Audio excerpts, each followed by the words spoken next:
13 hours in a metal tube does strange things to a man's mind. But as the wheels of the plane touched down at DFW Airport in Dallas, the exhaustion that had settled deep into my bones over the past 3 years began to lift. I was finally home. My name is Ethan, 30 years old, and for the past 36 months, I had been living in a tiny, hyper-efficient apartment in Tokyo, working as a financial engineer. It was brutal work, 16-hour days, endless spreadsheets, and a culture of extreme politeness that sometimes felt like a straitjacket. But I did it for a reason. I worked to pay off every penny of the mortgage on my sanctuary, my house. It wasn't just a building. It was a sprawling 4-bedroom suburban fortress in a quiet neighborhood, valued at $750,000. I had bought it 5 years ago, putting down every dollar I had saved since college. It was the first thing in my life that was truly mine. Growing up, I never had things that were just mine. Everything was ours, which almost always meant it belonged to my older brother, Brandon. But this house was different. This was my flag planted firmly in the ground. I navigated through customs, the familiar drawl of Texas border agents sounding like music after years of Japanese. I grabbed my 2 suitcases, heavy with gifts for my family. Expensive skincare sets for my mother Margaret, a premium golf club set for my father Richard, and even for Brandon, a limited edition watch. Despite our strained history, I wanted to believe that 3 years of distance had healed old wounds. Coming home should mean I could finally rest. I picked up my rental car, a generic white sedan that smelled faintly of stale coffee, and hit the highway. The Texas heat pressed against the glass, but I rolled down the windows anyway, letting the humid air blast my face. Passing familiar strip malls, giant gas stations, and sprawling new developments, my heart raced with anticipation. I pictured walking through my front door, smelling the oak floors, hearing the silence of the backyard. I had left a spare key with my parents under a simple agreement: they would check on the place once a month, flush toilets, run taps, and make sure pipes didn't freeze in winter. In exchange, I paid for landscaping and utilities remotely. I hadn't told them the exact day I was coming back. I wanted to surprise them. I wanted a family barbecue on my patio, showing that the little brother, who was always too serious, had finally made it. Pulling into my subdivision, I noticed the trees were taller than I remembered. The neighborhood looked well maintained. I turned the final corner, scanning for 4205, my address. And then I slammed on the brakes. A black SUV was parked in my driveway, a massive, shiny beast I didn't recognize. It had a bumper sticker, "Proud parent of an honor student." Rationally, I thought maybe my parents were checking the house, maybe they'd bought a new car. But that didn't make sense. My father, Richard, had driven the same beat-up truck for 20 years, claiming it had character. My mother drove a small sedan. This SUV was brand new. I parked across the street and stepped out. The heat hit me, suffocating this time. Walking up the driveway, I noticed other changes. The rose bushes I had planted and explicitly instructed landscapers to maintain were gone. Replaced by generic, low-maintenance shrubs. The mailbox had changed from a standard black metal box to a brick pillar. But what made my stomach drop was the front door.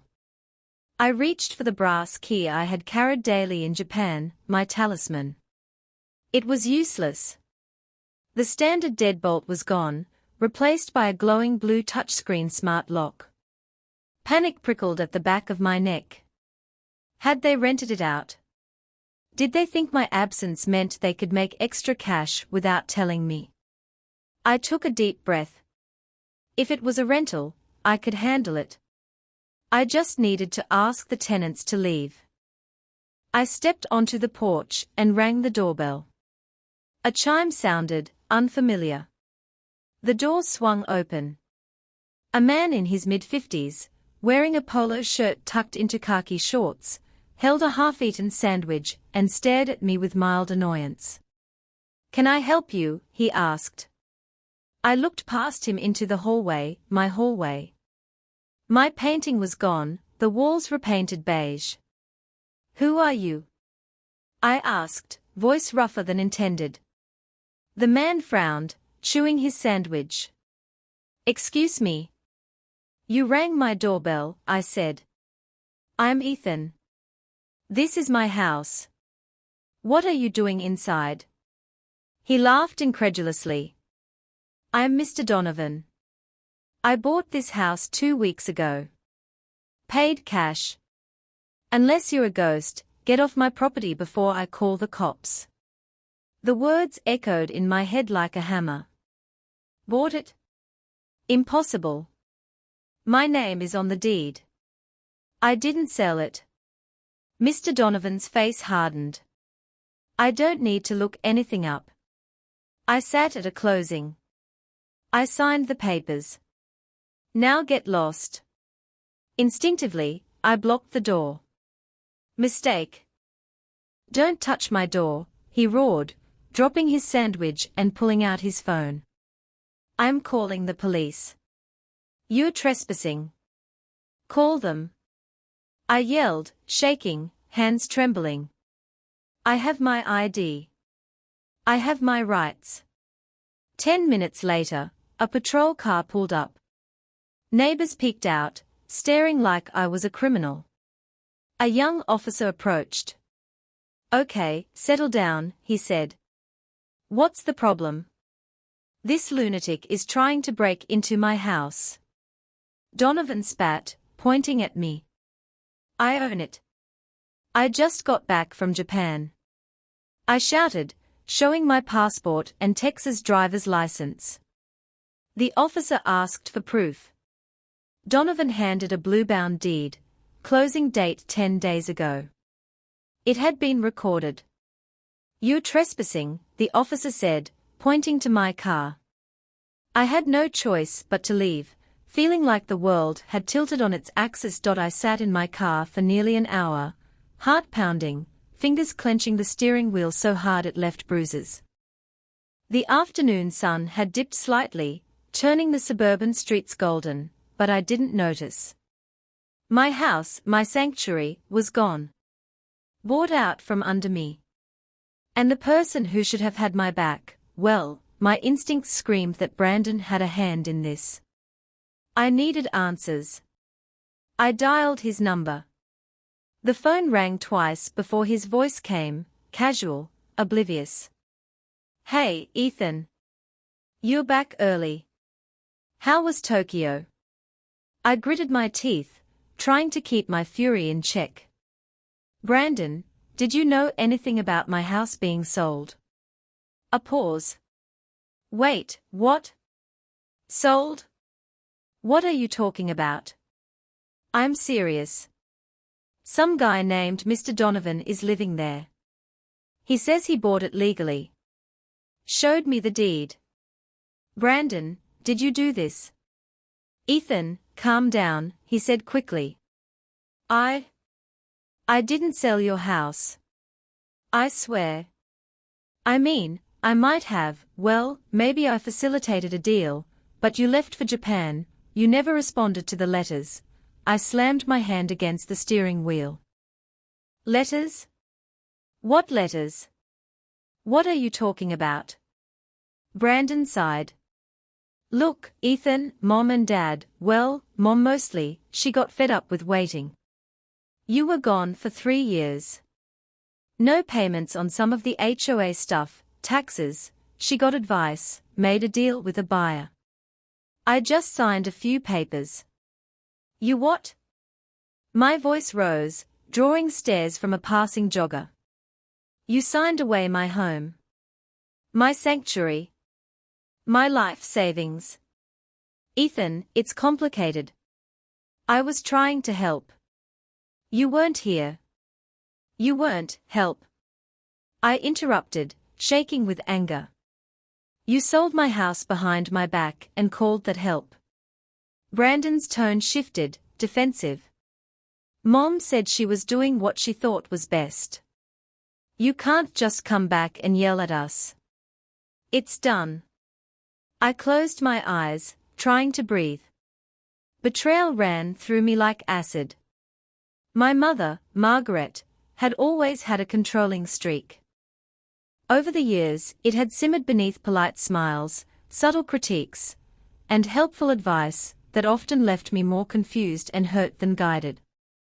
But this was war. I hung up without a word. I needed a plan. I wasn't going to stand by and let my home slip through my fingers, especially not because my own family decided I wasn't responsible enough to own it. I pulled out my phone and called the only person I could trust for legal guidance, Attorney Sullivan. Ethan. Sullivan answered, his tone professional but warm. Long time. What's up? You won't believe this, I said, trying to steady my voice.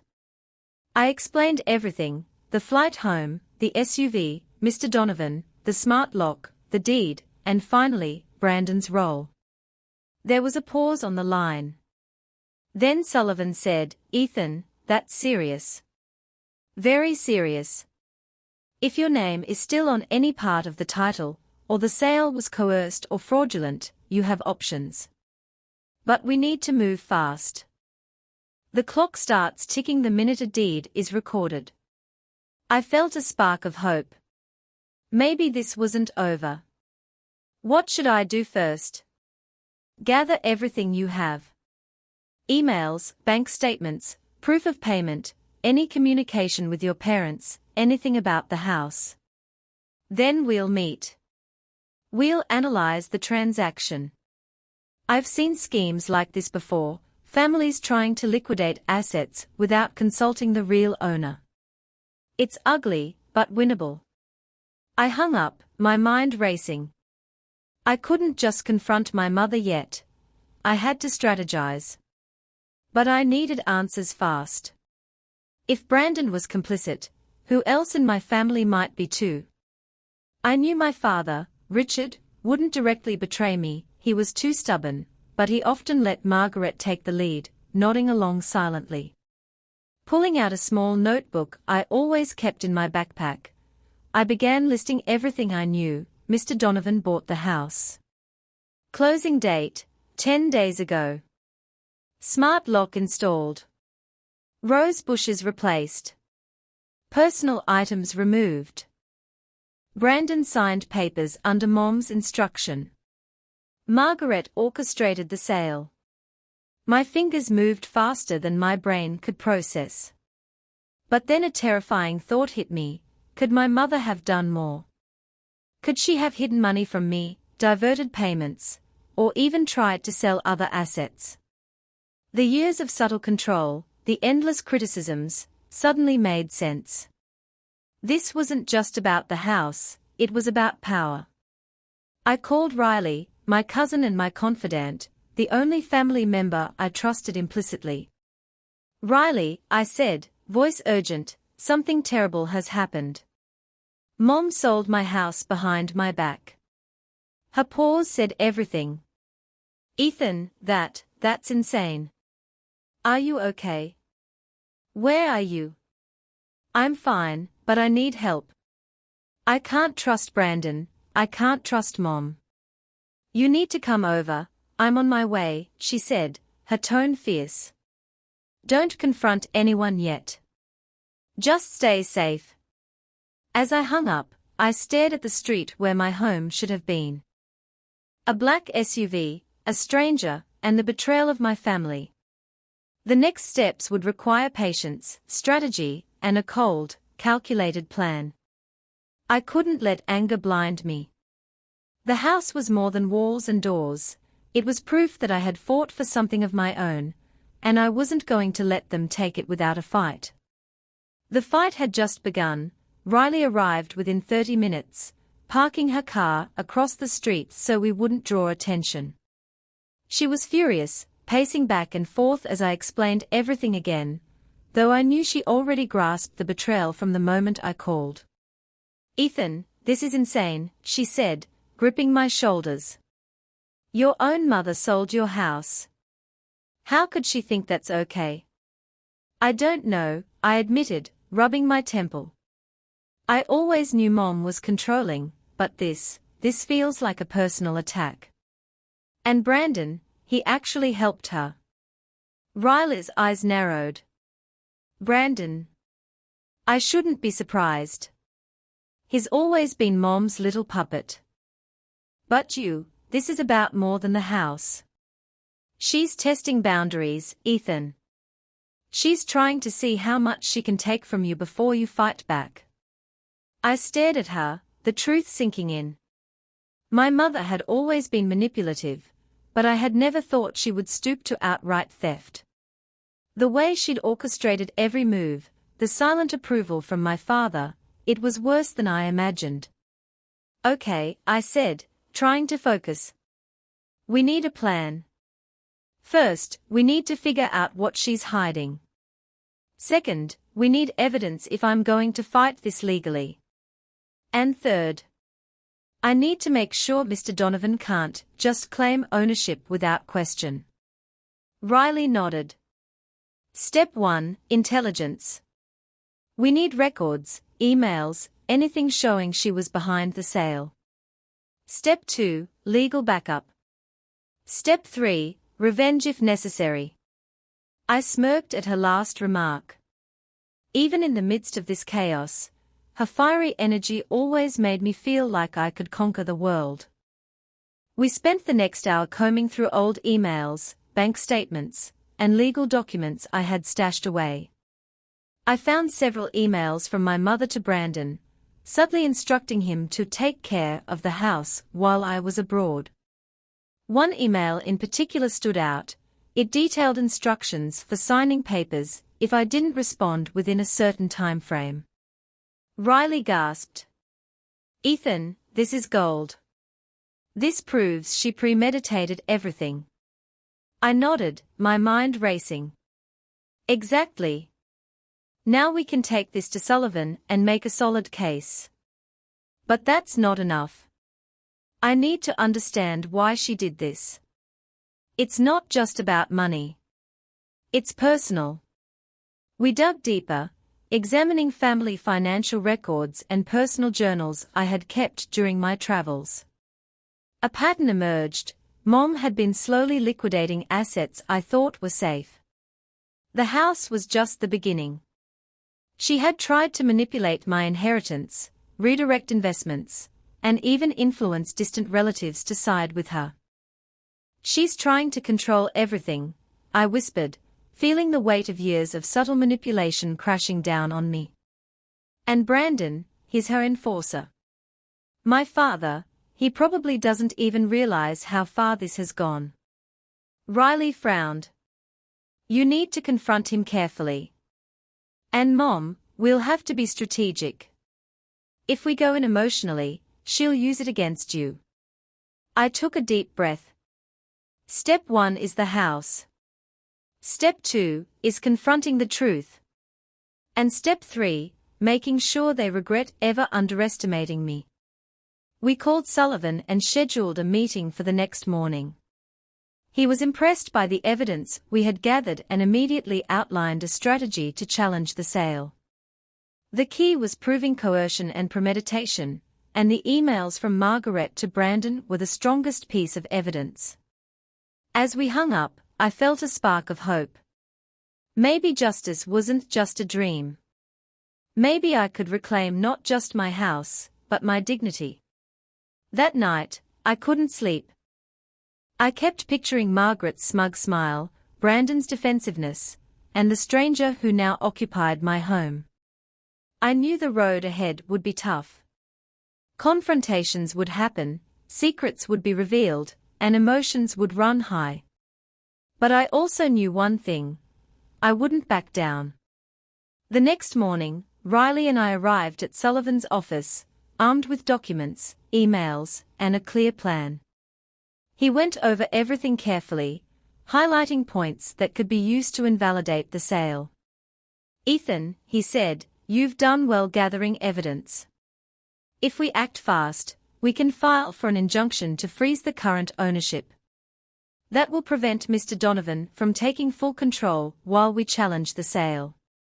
And based on what you've shown me about your mother and Brandon, we may have a case for fraud and undue influence."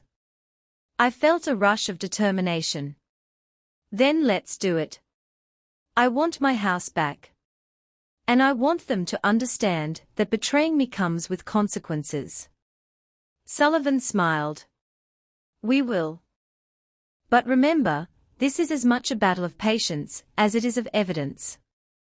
They'll fight back, and emotions will run high. You need to stay calm, focused, and strategic." I nodded, my jaw set. I wasn't just fighting for a house anymore. I was fighting for respect, for justice, and for the truth. And this time, I wasn't alone. Riley placed a hand on my shoulder. "We've got this, Ethan. No one messes with our family and gets away with it." For the first time since stepping off the plane in Tokyo, I felt something I hadn't in years: hope. The battle had only begun, but I was ready. The morning of the confrontation arrived faster than I expected. Riley and I walked into the law firm, our evidence neatly organized in binders, each page a testament to the betrayal that had unfolded in my family. Sullivan, ever composed, was already reviewing our documents, occasionally jotting notes. "Ethan," he said without looking up, "this is solid. We have grounds for fraud, undue influence, and potential breach of fiduciary duty. If we act carefully, we can stop the sale, freeze current ownership, and, potentially, expose your mother and Brandon in a very public way." I nodded, my pulse quickening. "Then let's make sure they understand they can't just steal from me without consequences." By noon, we had filed the injunction. The court had issued an immediate freeze on the property, preventing Mr. Donovan, or anyone else, from claiming ownership. That was step one. Now, it was time for step two: confrontation. We decided to visit Margaret and Brandon at their home, not to start a shouting match, but to deliver a clear, controlled message.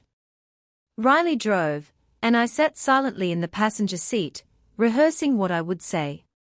I knew Margaret thrived on chaos and emotion. If I lost control, she'd twist the situation against me. When we arrived, the house looked the same as I remembered, polished and pristine, but empty of warmth. Margaret answered the door, her smile sharp and practiced. Brandon stood behind her, his arms crossed, looking equally smug. "Ethan," Margaret said, voice sweet but venomous, "what a surprise. Here to see your old home." I didn't flinch. "I'm here to talk about the sale you orchestrated," I said evenly, handing her a copy of the injunction. "The court has frozen the property. You no longer have the right to sell it." Her eyes flickered, just for a moment. Brandon stepped forward. "You don't understand, everything was legal. Mom didn't do anything wrong." I held his gaze steadily. "Everything was legal. Emails show you both colluded, planned this, and tried to take advantage of me while I was abroad. That's fraud and undue influence. Do not underestimate the evidence we have." Margaret's smile faltered, and for the first time, I saw hesitation in her eyes. "Ethan, you're making a big mistake," she said, her voice losing some of its confidence. "You've always been dramatic." I laughed softly, almost bitterly. "Dramatic? No, Mom. I'm just tired of being manipulated. You thought you could control me, take what's mine, and I'd stay silent. But I've learned. And I'm not afraid anymore." Brandon's jaw tightened. "You can't just take it back. You don't understand the consequences." "Oh, I understand perfectly," I said. The consequence is you can't steal from your own family without repercussions. You think I won't fight? I've got the law, evidence, and witnesses on my side. And trust me, the truth has a way of coming out. Margaret's eyes narrowed, and for a second, I thought she might snap. But she quickly masked it. You're overreacting, Ethan. This is just business. Don't make it personal. It's already personal, I said calmly, my voice icy. Because this isn't just about a house. It's about trust, respect, and honesty. Something you apparently have no concept of. Brandon muttered under his breath, but Margaret glared at him. Stay quiet, she hissed. Riley, standing behind me, didn't need to intervene. Her presence alone was intimidating enough. Margaret glanced at her and immediately faltered again, realizing she was outmatched. I took a deep breath and finished, the court has frozen the property. If either of you attempts to sell it again, you will be in direct violation of the law. And trust me, I'll make sure everyone knows what really happened. You're not untouchable. Margaret's face paled slightly, and Brandon's smirk disappeared. I could see the fear, even if they were trying to hide it. As we turned to leave, I felt a strange mix of relief and anticipation. This confrontation was only the beginning. I knew my mother and Brandon wouldn't give up without a fight. But for the first time, I felt the power shift slightly. I was no longer the passive son, the one they could manipulate at will. In the car, Riley smiled. That went better than expected. I exhaled, tension leaving my shoulders in small waves. Better, but this isn't over. They are going to try something. And next time, I won't be just defending myself, I'll be striking back. Riley chuckled. Good. I like it when you're confident. Let them see that Ethan James isn't someone to mess with. I looked out the window, the city bustling around us, unaware of the drama unfolding in this single family. The legal battle was only starting, but one thing was clear, the next moves would define not just my home, but the entire legacy of my family.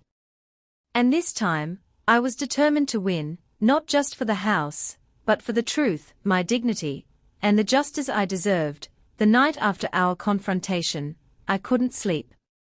The images of Margaret's sharp smile, Brandon's smirk, and the cold, polished interior of their house kept replaying in my mind. Something about the way Margaret looked at me, it wasn't just fear, it was calculation. She was planning her next move.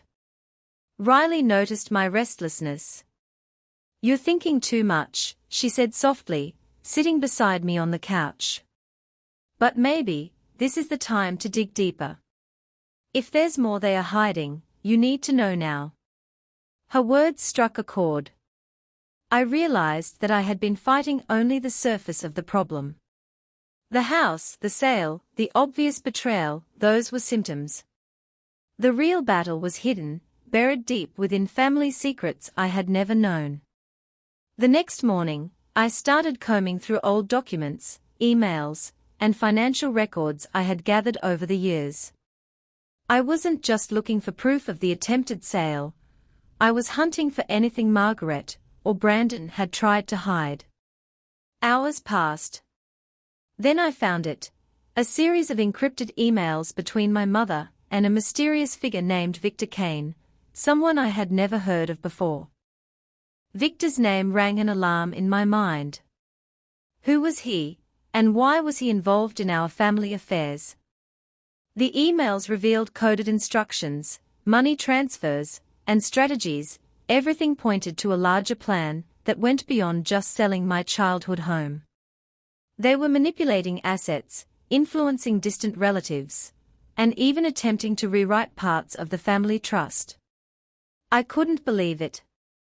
This wasn't just greed. This was systematic control. Margaret wasn't merely trying to take the house, she was trying to dominate every aspect of the family's wealth. Riley leaned over my shoulder, scanning the emails. This is huge. Ethan, they've been playing you for years. And Victor Kane, he's probably the mastermind behind all of this. My pulse raced. I knew we had to act, but carefully.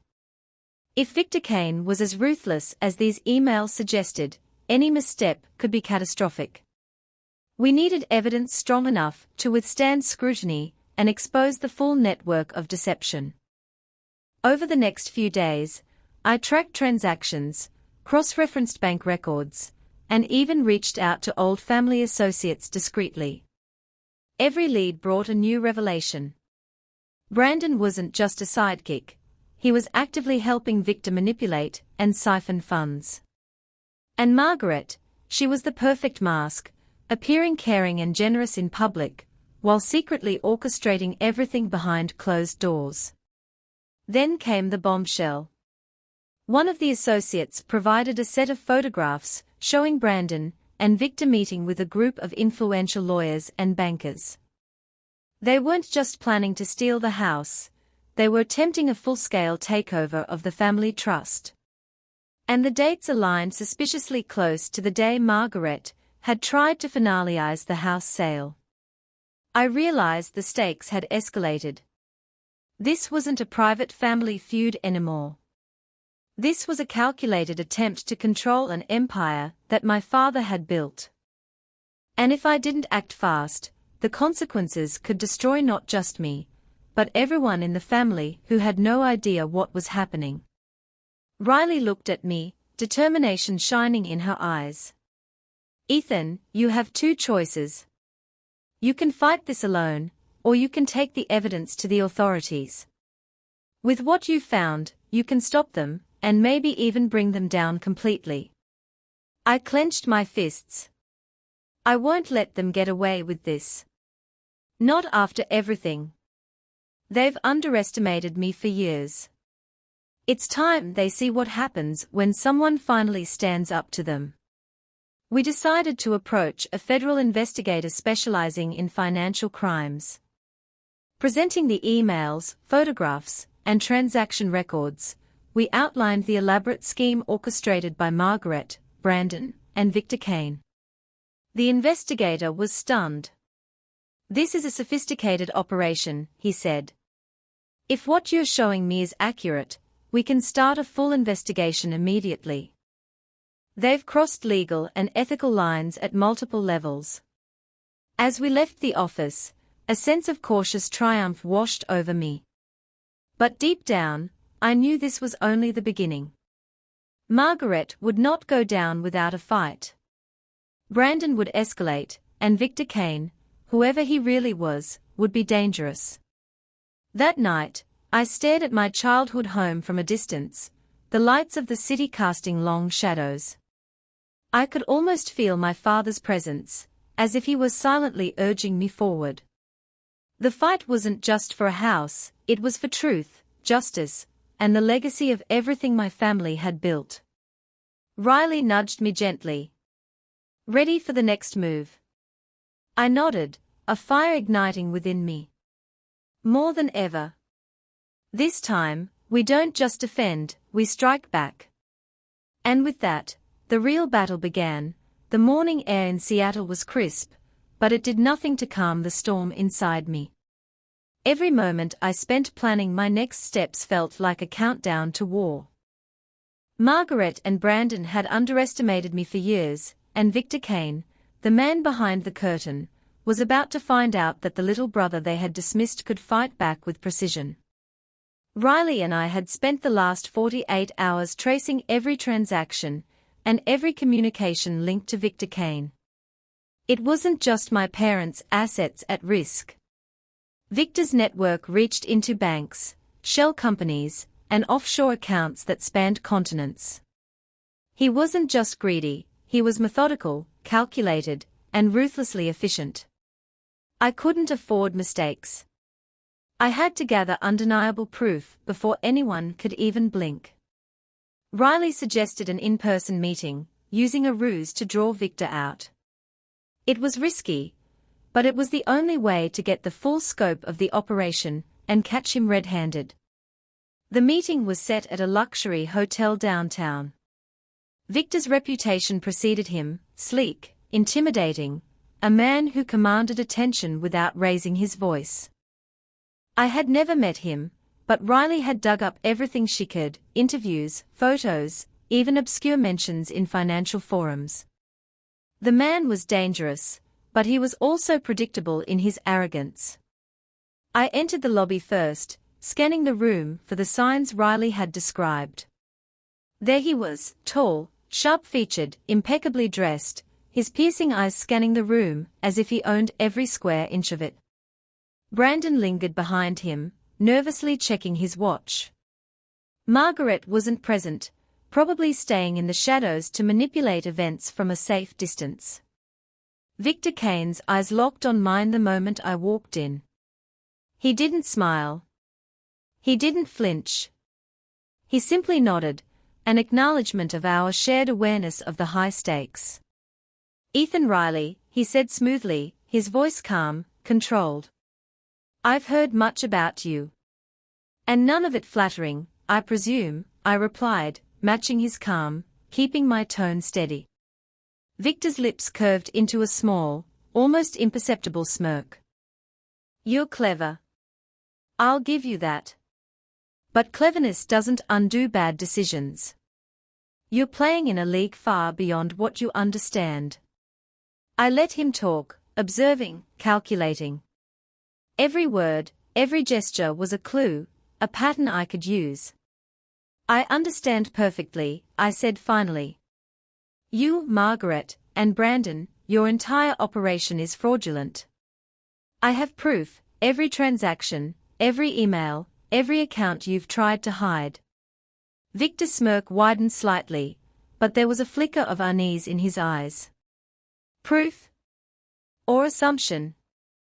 Do you really think a few documents, and some bank statements, are enough to bring down a network like mine?" "They are more than enough," I replied, stepping closer. "Because I know where the money went, how it moved, and who facilitated every single transfer. Your offshore accounts, your shell companies, your secretive lawyers, they all leave traces. Traces that tie you to wire fraud, asset theft, and conspiracy." Brandon shifted uncomfortably behind Victor, and for the first time, I saw a crack in their facade. Victor, however, remained composed, though his fingers drummed lightly against the mahogany table. "You're bold," he said finally. "But boldness is not strategy. You're angry, yes. But anger makes mistakes." "I'm not angry," I said sharply. "I'm calculated. And I've already taken precautions. Federal authorities have been briefed. My lawyers are ready. The forensic analysis is complete. If you think you can intimidate me, think again. I know your patterns. I know your people. And I know how to follow the money, exactly where it leads." Victor's smirk faded. He leaned back slightly, assessing me with a new intensity. "Impressive. I didn't expect you to have coordinated this level of evidence so quickly." "You underestimated me," I said. "I'm not just the little brother you ignored, or the kid who got bullied at the family table. I'm the person who knows how to expose your entire operation, and I will." For a moment, the tension in the room was suffocating. Victor Kane, the man who had orchestrated so much deceit, was confronted with the reality that his meticulous planning was unraveling. Brandon looked like he wanted to disappear entirely. "You're making a grave mistake," Victor said finally. "But it doesn't have to end in disaster for you. Walk away, and maybe I let this slide. But cross me, and everything you've built, every asset, every resource, will vanish before your eyes." I held his gaze steadily. "It's too late for that. You've already committed crimes. You've already risked everything by stealing from my family, from me. You leave me no choice but to see this through to the end." I will make sure the authorities understand exactly who you are and what you did. Riley, standing behind me, whispered, "He's rattled. This is our moment. Gather the final evidence and move." I reached into my briefcase, pulling out a folder of detailed financial records, screenshots, and digital logs. I spread them across the table. Victor Kane leaned forward, scanning the documents quickly. The flicker of panic in his eyes was subtle, but undeniable. This changes things," he muttered, more to himself than to anyone else. "You have more than I anticipated." "Yes," I said. "And the authorities now have it all, Victor. Every email, every transfer, every interaction. You and your accomplices are fully exposed." Victor Kane's facade crumbled slightly, and Brandon finally shifted uncomfortably in his chair. For the first time, I saw the fear I had been chasing, the fear of accountability. The meeting ended with a silent agreement: Victor and Brandon would face justice, and Margaret's manipulations were on the verge of exposure. But even as I walked out of that hotel, the reality of the next steps weighed heavily on me. The legal battles, the family fallout, the public humiliation, it was all ahead. I turned to Riley. "This is only the beginning. But we have them where we want them." Riley nodded, her eyes gleaming with determination. "Let's finish this." The courtroom was silent, almost reverent, as I stepped in. Months of preparation, sleepless nights, and meticulous investigation had led to this moment. Victor Kane, Margaret, and Brandon were on the other side of the room, all looking polished, composed, but I could see the tension beneath their carefully maintained masks. Riley sat beside me, our evidence files neatly stacked, ready to present a case that was airtight. We weren't just here to confront them, we were here to ensure accountability, to bring the full truth into the open. The judge called the session to order, and I felt my pulse quicken. This wasn't just a legal battle, it was personal. Every betrayal, every lie, every manipulation I had endured was about to be addressed in front of the world. The prosecution opened with a compelling narrative, detailed accounts of the fraudulent transfers, offshore accounts, and shell companies. The meticulous documentation we had gathered left no room for doubt.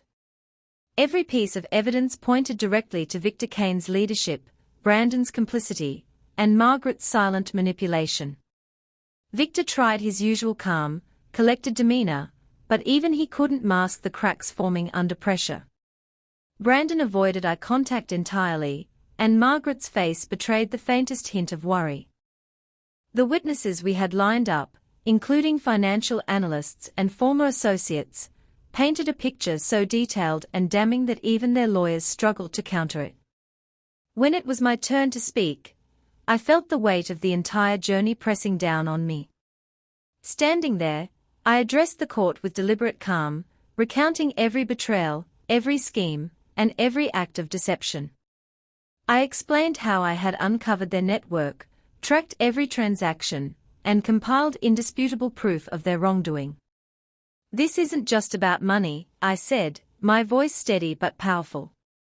"It's about accountability. It's about ensuring that manipulation, greed, and betrayal don't go unpunished. And it's about reclaiming the life that was stolen from me, not just financially, but emotionally, by people I once trusted the most." Margaret shifted uncomfortably in her seat, Brandon's hands fidgeted, and even Victor's eyes betrayed a flicker of panic. For the first time, they realized the full scale of what they had unleashed. The judge listened attentively, reviewing the evidence and testimonies. The weight of the truth was undeniable. The courtroom seemed to hold its breath as the final arguments were made, each one carefully dismantling the defenses of the accused. Finally, the moment arrived. The judge leaned forward, peering over the bench. "Having reviewed the evidence, testimonies, and documents presented, this court finds Victor Kane, Margaret Wilson, and Brandon Keller guilty of conspiracy, fraud, and asset misappropriation. A wave of relief washed over me. Months of struggle, anxiety, and confrontation had culminated in this victory. Justice had been served, and the nightmare that had haunted my family and me was finally ending. Victor Kane's expression darkened, but there was no denying the verdict. Brandon sank into his chair, defeated, while Margaret's face paled, her composed facade shattered. Outside the courtroom, the media swarmed. Headlines blared the story of betrayal, deception, and justice served. But for me, the most significant victory wasn't the public recognition, it was reclaiming my sense of agency, my dignity, and my life. I met Ryla's eyes, gratitude and relief mingling in our silent acknowledgement. "We did it," she said softly. "Yes," I replied. "But this is more than victory. It's closure. It's a statement that no one, no matter how powerful or manipulative, can erase the truth." Back at home, the silence was comforting, a stark contrast to the chaos that had dominated my life for so long. I finally felt free to breathe, to think about the future without the shadow of betrayal looming over me. Even my parents, who had once stood on the sidelines while Margaret and Brandon manipulated everything, reached out with tentative apologies. It wasn't easy to forgive, and the scars of the past would remain, but acknowledging the truth was the first step toward healing. As I looked out the window at the city skyline, I realized how much I had grown through this ordeal. What had started as a battle against deception had become a journey of resilience, intelligence, and courage. I wasn't just a survivor, I was a fighter, a strategist, and a person who had reclaimed control over her own destiny. Victor Kane would face prison, Brandon would lose his influence, and Margaret's manipulations would be exposed for all to see. But most importantly, I had restored the balance in my life. The final lesson was clear: betrayal may hurt, manipulation may deceive, but truth, courage, and determination can overcome even the darkest schemes. And as the sun set over the city, I knew that this was only the beginning of a life where I set the rules, reclaimed my worth, and refused to let anyone else define my path again.